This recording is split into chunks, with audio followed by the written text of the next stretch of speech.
Saludos amigos, muy buenas noches. Estamos en La Venia, el programa del Colegio de Abogados de Oviedo aquí en Telecable, y hoy hablándoles de la insolvencia de personas físicas, la insolvencia que afecta a algunas familias, etcétera, con Gilberto Maire, que está con nosotros en el estudio. Gilberto, muy buenas noches, buenas tardes. Buenas tardes, Carlos. Buenas tardes.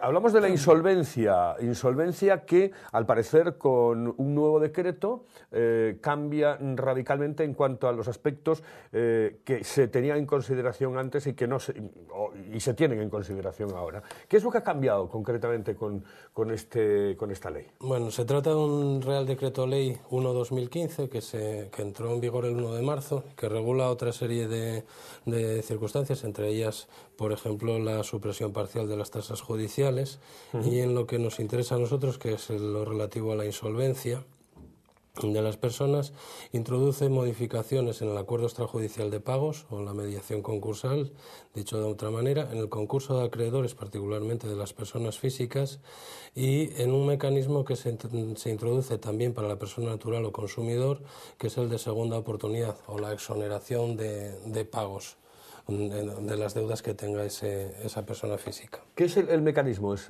precisamente de la segunda oportunidad del que estamos oyendo hablar en los medios de comunicación? Bueno, básicamente habría que remitirse a lo que había en el derecho español hasta la fecha. Se rige en la responsabilidad patrimonial por un principio de responsabilidad patrimonial universal, que viene del artículo 1911 del Código Civil, según el cual el deudor responde de todas sus obligaciones con sus bienes presentes y los futuros. Es decir, no solo responde con los bienes que tienes en este momento, sino con los que puedas tener más adelante. Incluso tus herederos, si no están un poco listos, también pueden acabar respondiendo de tus obligaciones y de tus deudas. En otros países ya, desde hace mucho tiempo, vienen articulándose mecanismos para que el deudor se pueda ver liberado de esa carga. El ejemplo más conocido probablemente sea el de Estados Unidos, que tiene una regulación para el consumidor, persona física, de buena fe, que cumpliendo una serie de requisitos tiene la posibilidad de liberarse de todas sus deudas. En definitiva, lo que se busca con este mecanismo de segunda oportunidad es que la persona física pueda, por medio de este procedimiento, verse liberado de todas las deudas, superar un fracaso empresarial económico o económico personal que haya tenido y volver a reanudar, incluso y tomar la iniciativa empresarial en otro ámbito. ¿Y qué requisitos tiene que tener esa persona para poder acceder a esa segunda oportunidad? La ley establece fundamentalmente dos requisitos. En primer lugar, que es necesario, entiende, que sea un deudor de buena fe, y en segundo lugar, que se haya liquidado previamente todos sus bienes en beneficio de los acreedores. La definición que se establece en la ley de lo que es un deudor de buena fe es un poco compleja, pero fundamentalmente se podría resumir diciendo que tiene que finalizar el concurso sin haberse calificado culpable, tiene que tratarse de un deudor que no haya sido condenado en los últimos 10 años por sentencia firme por un delito contra el patrimonio, contra la hacienda pública o la seguridad social, contra los derechos de los trabajadores, y además tiene que haber intentado al menos el acuerdo extrajudicial de pagos, la mediación, para poder acogerse. Cumpliendo estos requisitos podrá verse exonerado en sus deudas siempre y cuando abone todos los créditos que sean contra la masa, es decir, las deudas que se hayan generado después de la declaración del concurso. Todos los créditos privilegiados, fundamentalmente lo relativo a Hacienda, Seguridad Social y las hipotecas. Y el 25% del resto de los créditos, o puede incluso no abonar ese 25% siempre que haya intentado el acuerdo extrajudicial de pagos. Aunque no haya abonado todos estos créditos, tiene una segunda posibilidad de acogerse, que es aceptar un plan de pagos de 5 años estricto, en el que se le indica las cantidades que tiene que abonar. Si lo cumple, pues se le acepta la exoneración de pagos provisionalmente, porque lo cierto es que durante los 5 años siguientes todavía un acreedor podría solicitar que se revocara esa segunda oportunidad por dos razones, fundamentalmente: porque venga mejor fortuna, porque tenga una capacidad económica superior el deudor, o porque se haya descubierto que ocultó bienes o un determinado tipo de ingresos en perjuicio del resto de los acreedores. Sí, para acceder a esa segunda oportunidad se necesita evidentemente la intervención del juez, fundamentalmente en cuestiones tan claras como lo de la buena voluntad, que es una de las historias que pueden marcar en un momento determinado el éxito, el fracaso de esa segunda oportunidad, de la posibilidad de la segunda oportunidad, ¿no? Sí, además es que tampoco es que esté muy bien, tampoco es que esté muy perfilada, muy bien definida. Si hace falta la intervención de un juez, al final la segunda oportunidad es un proceso que se habla al final del proceso concursal, con lo cual previamente a ella hay un procedimiento concursal y una intervención de un juez. Es una de las críticas que se presentan a este mecanismo de segunda oportunidad. Si es obligatorio para el deudor afrontar un acuerdo extrajudicial de pagos, que va a suponer unos 3-4 meses aproximadamente, después un concurso de acreedores que probablemente supondrá un año mínimo, y un acuerdo de pagos, un plan de pagos de 5 años, estás hablando de 6 o 7 años para salir del proceso, con lo cual se antoja bastante largo. Acuerdo extrajudicial de pagos, ¿a qué nos referimos exactamente? ¿Es un acuerdo que se llega sin la intervención del juez, pero que tiene que certificar el juez? ¿Cómo es esta historia? El acuerdo extrajudicial de pagos o mediación concursal ya viene regulado desde el año 2013. Lo que pasa es que hasta ahora no solo era para sociedades, para personas físicas que fueran empresarios o autónomos, pero no para el consumidor. Esta nueva legislación lo que viene a traer es la posibilidad de que el consumidor se pueda adherir al acuerdo extrajudicial de pagos.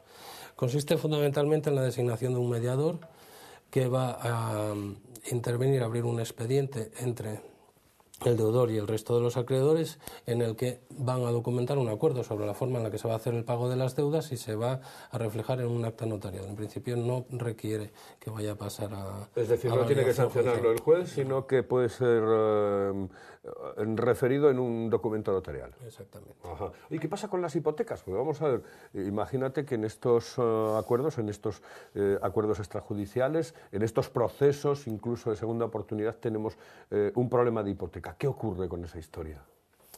Bueno, también varía un poco la posición de los bancos y de las hipotecas en esta nueva regulación.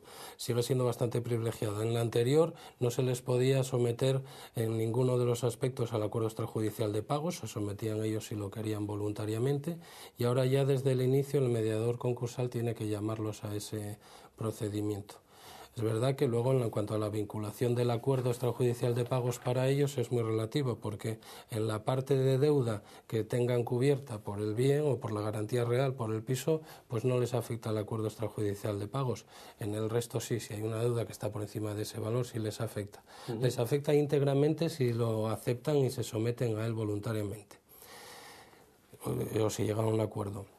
Otro aspecto que también varía con esta nueva regulación es que ahora van a tener paralizadas las ejecuciones hipotecarias, no las podrán iniciar en un plazo de 3 meses si se refiere a una vivienda habitual o a un bien que sea una vivienda que sea imprescindible para la actividad, y el resto las podrán iniciar pero quedan suspendidas también durante un periodo de 3 meses, mientras se sustancia el expediente.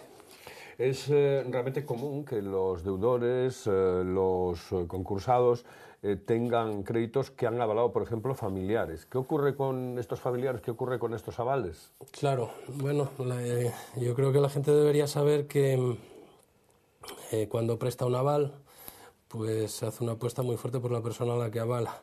Los acuerdos extrajudiciales no afectan a los derechos que tenga ese acreedor frente al avalista, igual que ni siquiera el mecanismo de la segunda oportunidad.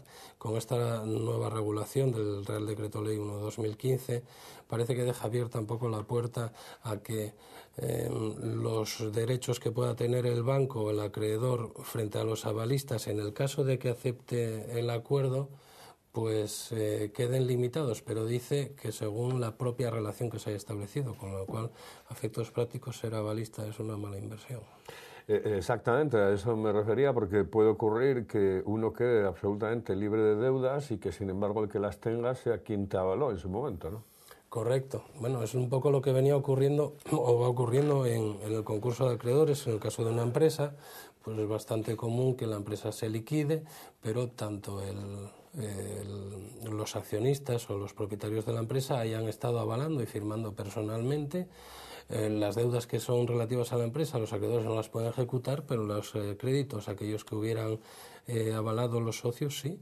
En este caso, pues exactamente igual.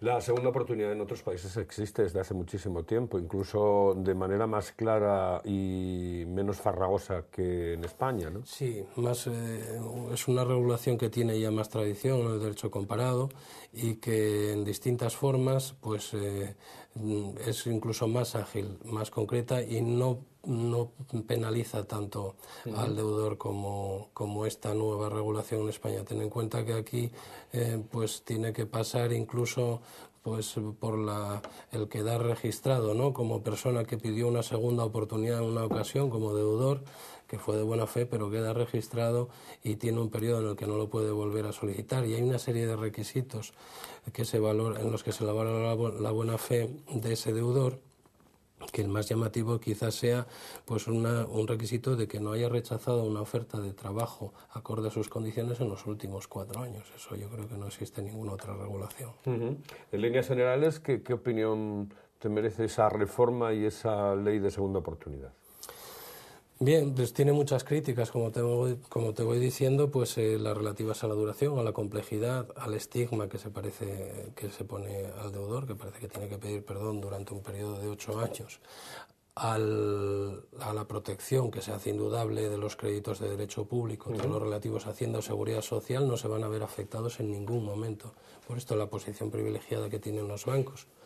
Pero sin embargo también es verdad que es la primera regulación que tenemos en este aspecto y que se supone que la práctica es la que dirá el alcance real que tenga. Habrá que ir utilizándola y ver para qué deudores es apropiada y para cuáles no, porque hay algunos para los que pues prácticamente no les va a resolver nada. Pero es claramente mejorable. Seguro, sí. Es nueva, es la primera y seguro. Pues la ley concursal, por ejemplo, me parece que vamos por la 8ª reforma concreta. Esta, pues supongo que será un proceso prácticamente idéntico. Sí, en televisión escuchamos muchísimas veces, en algunos programas, etcétera, la ley de la segunda oportunidad, sobre todo en Estados Unidos, creo, sí, que es donde se utiliza de mejor manera. Y bueno, tiene poco que ver con esto, es decir, realmente el deudor, bien, no tiene muchas posibilidades después de hacer las cosas tal y como las hizo en principio, porque le van a acotar bastante las cosas que puede o no puede hacer, pero realmente queda libre, queda exonerado, libre, claro. Totalmente claro. Libre, en el caso español bueno, no es así. No, en el caso español ya te digo que consigues, para empezar, una exoneración que es parcial, que no afecta a todas tus deudas. No afecta, bueno, a las deudas de alimentos, pues, que parece lógico, ¿no? Los que se hayan establecido en una pensión de divorcio, en una sentencia de divorcio, no se hayan pagado, pues no quedas liberado de ellos. Pero tampoco quedas liberado de los de derecho público y de los privilegiados, con lo cual, pues no va a ser fácil que te resulte muy interesante. Habrá casos en los que sí, habrá otros en los que decididamente no. Por ejemplo, un autónomo, un empresario que haya asumido por cualquier problema una carga, una deuda de derecho público con Hacienda, con Seguridad Social, que sea muy importante, esa deuda no va a quedar liberada, con lo cual para él tampoco va a ser muy interesante.